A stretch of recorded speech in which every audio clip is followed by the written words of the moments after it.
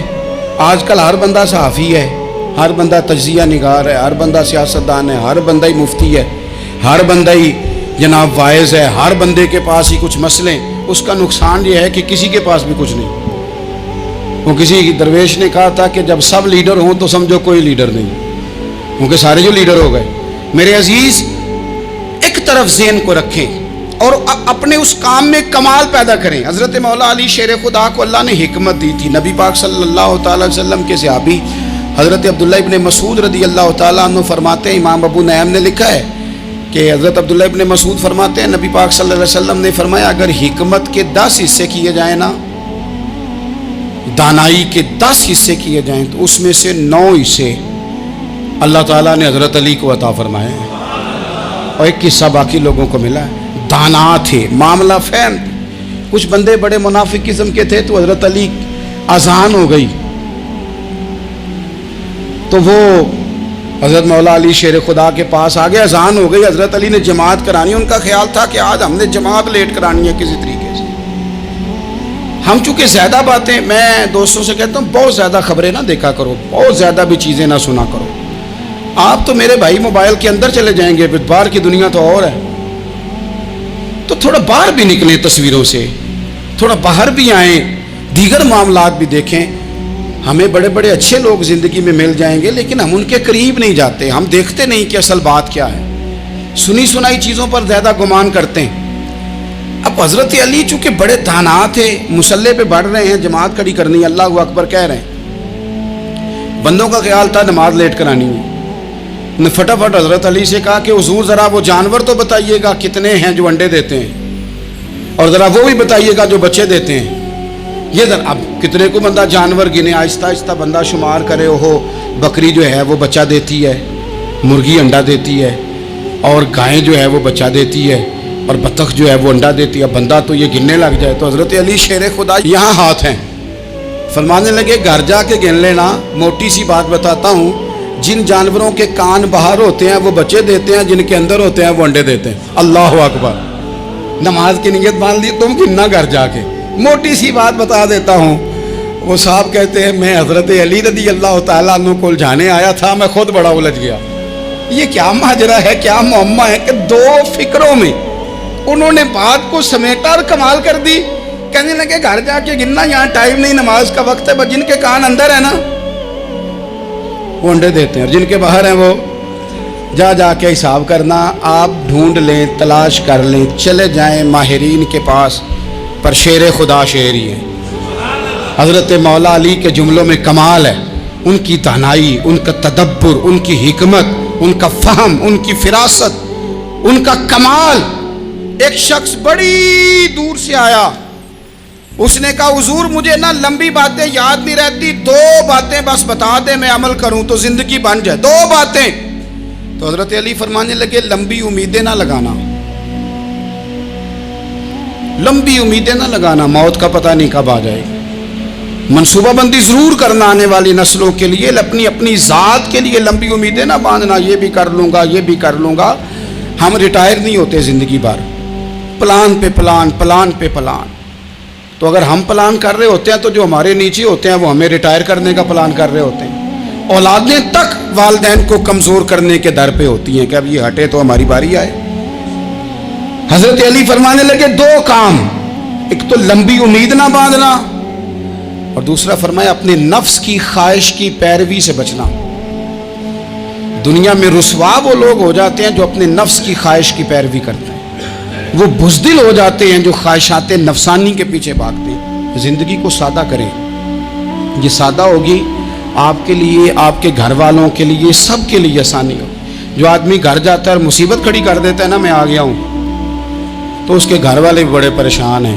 اس کے بچے یہ دعا نہیں کرتے ابا جی گھر آئے ہیں, بلکہ یہ دعا کرتے ہیں کہ یہ آئے ہیں تو اللہ جانے کب جائیں گے. تو آپ سادگی اپنی طبیعت میں لائیں, مزاجوں میں.